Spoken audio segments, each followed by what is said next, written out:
Face à face à la Maison-Blanche, deux présidents et deux approches totalement opposées. D'un côté, Donald Trump, confiant après son récent rapprochement avec Moscou. Nous parlerons de ce qui s'est passé hier lors de mon entretien téléphonique avec le président Poutine. Et je pense que les choses avancent plutôt bien. De l'autre, Volodymyr Zelensky, plus sceptique. Nous comprenons que Poutine n'est pas prêt. Je pense qu'il n'est pas prêt.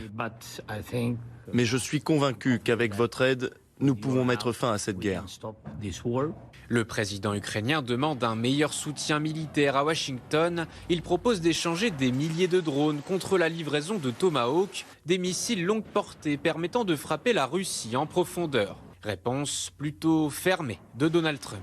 Espérons qu'ils n'en auront pas besoin. Espérons que nous pourrons en finir avec la guerre sans penser au Tomahawk. Pas d'accord qui pourrait agacer le Kremlin, car le milliardaire semble soigner sa relation avec Vladimir Poutine.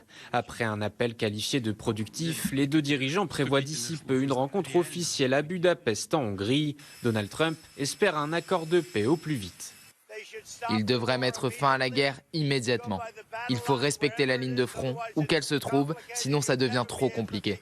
On ne s'en sortira jamais. Il faut respecter la ligne de front et les deux camps doivent rentrer chez eux, retrouver leur famille, mettre fin aux tueries. Et c'est tout. Fort de cette nouvelle proximité avec Moscou, Donald Trump juge même intéressante l'idée d'un tunnel sous-marin entre l'Alaska et la Russie.